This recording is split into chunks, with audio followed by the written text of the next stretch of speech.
నిర్గమకాండం 23వ అధ్యాయం 23వ వచనంలో మాట రాయబడింది. Exodus 23 and verse 23, the Bible says, నిర్గమకాండం 23వ అధ్యాయం 23వ వచనం ఎట్లనగా, నా దూత నీకు ముందుగా వెళ్ళుచు అమోరీలు, హిత్తీలు, పెరిజీలు, కనానీయులు, హివ్వీలు, యెబూసీలు వారున్న చోటున నిన్ను రప్పించును. నేను వారిని సంహరించెదను. వారి దేవతలకు సాగిల పడకూడదు, వాటిని పూజింపకూడదు, వాటి క్రియల వంటి క్రియలు చేయక వారిని తప్పక నిర్మూలము చేసి వారి విగ్రహములను బొత్తిగా పగులగొట్టవలెను.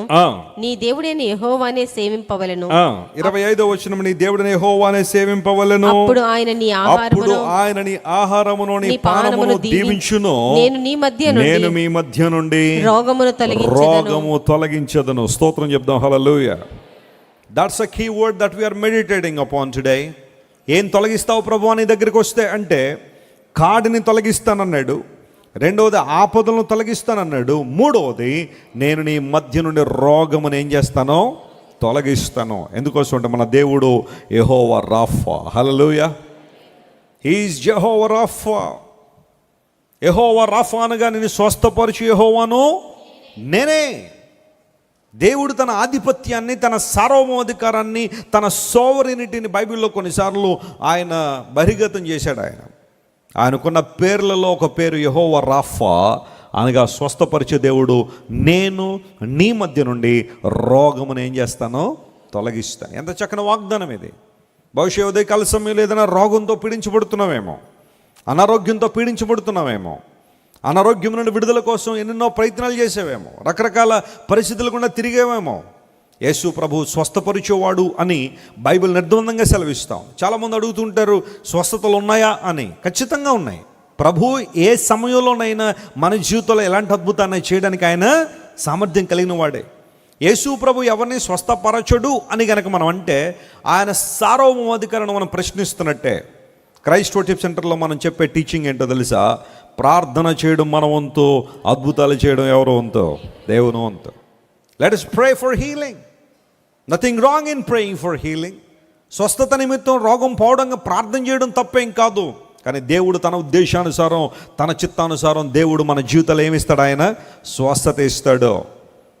కొన్నిసార్లు మనం వాడుతున్న మందులు కావచ్చు, డాక్టర్లు కావచ్చు.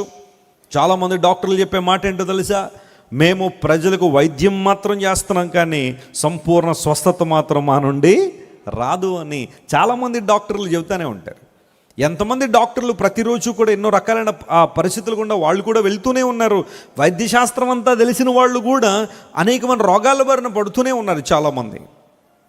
కానీ నేను చెప్పాలనుకున్న మాట ఏంటో తెలుసా? దేవుడే మనకు స్వస్థత ఇచ్చేవాడు. స్వస్థత నిమిత్తం ప్రార్థన చేయడం పొరపాటు ఏమీ లేదు. దేవుని సన్నిధిలో ప్రార్థన చేయాలి. ఏదైనా రోగం వచ్చిందా ప్రార్థన చేయాలి. ఏదైనా ఇబ్బంది వచ్చిందా ప్రార్థన. మా అమ్మగారు చిన్నప్పుడు అనేక విషయాలు మాకు నేర్పిస్తూ ఆమె చెప్పిన మాట, మీకు ఏదైనా ఇబ్బంది వస్తే, ఎక్కడైనా ఏదైనా ప్రతికూలు వస్తే మొట్టమొదటిగా మీరు చేయాల్సింది యేసయ్యను పిలవండి, ఆయనకు ప్రార్థన చేయండి. మమ్మీ డాడీ అనడం కన్నా ముందు యేసయ్య అనండి. అలా అనడం ద్వారా దేవుడు మీకు సహాయం చేస్తాడని. స్వస్థపరిచే దేవుడు ఆయన. ఆత్మీయ తండ్రి గారి సాక్ష్యం మీలో చాలామందికి తెలుసు. 2001వ సంవత్సరంలో హార్ట్ అటాక్ వస్తే ఆ సందర్భంలో డాక్టర్లు అన్నారు, 4 గంటల కన్నా ఎక్కువ బ్రతకలేరు మీ తండ్రి గారు, survival chances are very less. ఎందుకోసం అంటే మయోకార్డిక్ ఇన్ఫ్రాక్షన్ అనేది massive heart attack, multiple blocks ఉన్నాయి లోపల. అందును బట్టి బ్రతకడం చాలా కష్టం. 4 గంటల కన్నా ఎక్కువసేపు మీ నాన్నగారు బ్రతకరని డాక్టర్లు చెప్పేస్తే, పరమ వైద్యుడు ఎప్పటికి 23 సంవత్సరాలు బ్రతికిస్తూనే ఉన్నారు. దేవుని నామమునకు స్తోత్రం కలుగును గాక. రేపు ఏప్రిల్ 7వ తారీఖు వస్తే 23 సంవత్సరాలు దేవుడు తండ్రి గారిని బ్రతికించి అత్యంత బలంగా దేవుని సేవలో వాడుకుంటూనే ఉన్నారు. ఎక్కడ సేవ కుంటుపడలేదు. చాలామంది ఆ సందర్భంలో 2001వ సంవత్సరంలో ఇంక అయిపోయింది వీళ్ళ సేవ, వీళ్ళ పరిచర్య అయిపోయింది. ఇక కొన్ని సామెతలు కూడా చాలామంది చెప్పేవారు. ఒక బస్తా మోయలేని వాళ్ళు బియ్యం బస్తా మోస్తారనే సామెతలు కూడా కొంతమంది మాట్లాడేసుకున్నారు ఆ సందర్భంలో. అంటే ఒక బస్తా, తేలికైన బస్తాలే మోయలేని వాళ్ళు బరువైన బస్తాలు ఏం మోస్తారని.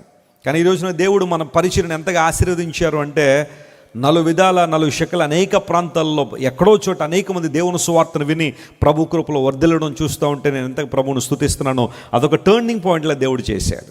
అంతా అయిపోయింది అనుకున్న వేళల్లో అంత అయిపోయింది, ఇంక అంత చీకటే. ఇంకా ఆ రోజే కనుక బహుశా డాక్టర్లు అన్నట్టుగానే ఏదైనా జరుగుంటే ఈరోజు జాన్ వెస్లీ ఎక్కడ ఉండేవాడో తెలియదు.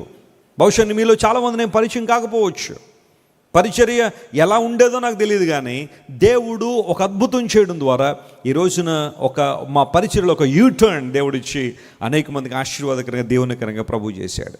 ప్రభుత్వ దేవుని బిడ్డలారా, ఎందుకు మాట చెబుతున్నాను తెలుసా? దేవుడు నీ మధ్య నుండి రోగమును తొలగించే దేవుడు ఆయన. యేసు ప్రభువారు ఈ లోకంలో ఉన్నప్పుడు ఆయన సంచరిస్తూ అనేక మందికి ఏం చేశారు? ఆయన మేలు చేశారు. ఆ మేళల్లో ఒకటి ఏంటంటే అనేక మంది రోగముల నుండి ఆయన విడుదల చేశారు. 12 సంవత్సరాల రక్తస్రావ రోగం కలిగిన స్త్రీని యేసు ప్రభు ఏం చేశారు చెప్పండి? స్వస్థపరిచారు. ఆయనలో ప్రభావం వెడలిపోయిందట. ప్రభు వస్త్రపు చెంగును ముట్టుకుంటే చాలనుకుంది. యేసు ప్రభు ఆ వస్త్రపు చెంగును ముట్టుకుంది, వెంటనే ప్రభావం క్రీస్తులోంచి వెడలింది. నేను మాట చెప్పాలని ఆశపడుతున్నాను, ఆయన వస్త్రపు చెంగులోనే అంత మహిమ ఉంటే ఆయనలో ఇంకెంత మహిమ ఉంటుంది. దేవుని నామమున స్తోత్రం కలుగును గాక. ఆయన కట్టుకున్న వస్త్రంలోనే అంత మహిమ ఉంటే క్రీస్తు ప్రభువులో ఇంకెంత మహిమ ఉంది. ఆయన గాయముల ద్వారా స్రవిస్తున్న రక్తంలో ఇంకెంత ప్రభావం ఉందో ఆలోచించే.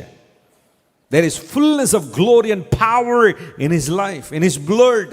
క్రీస్తు ప్రభు రక్త ప్రభావంలో మన రోగములన్నీ తగ్గుతున్నాయి. ఆయన మన రోగములు భరించాడు, మన వ్యసనములు భరించాడు. ఆయన పొందిన గాయముల ద్వారా మనకేముంది? స్వస్థత ఉంది అని బైబిల్లో మనం చూస్తున్నాం. ఈ స్వస్థత నేను కేవలం శరీరానికి మాత్రమే పరిమితం చేయట్లేదు, కానీ కొంతమంది మనసుకు గాయాలైపోయాయి.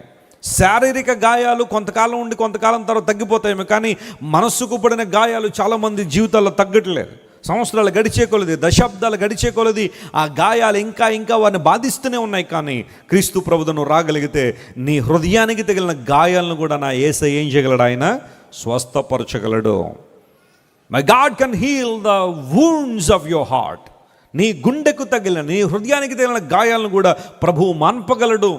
ఉన్నతమైన కార్యాలు నీ జీవితంలో జరిగిస్తాను. నీ మధ్య నుండి రోగమును తొలగిస్తున్న వాగ్దానం చేసిన దేవుడు. మీరు ఇంతవరకు విన్న దైవ సందేశం మరియు దేవుని సేవకులు చేసిన ప్రార్థన మీకు ఆశీర్వాదకరముగా ఉన్నదని విశ్వసించుచున్నాము. ఈ సందేశాన్ని మీ స్నేహితులకు, బంధువులకు షేర్ చేయండి.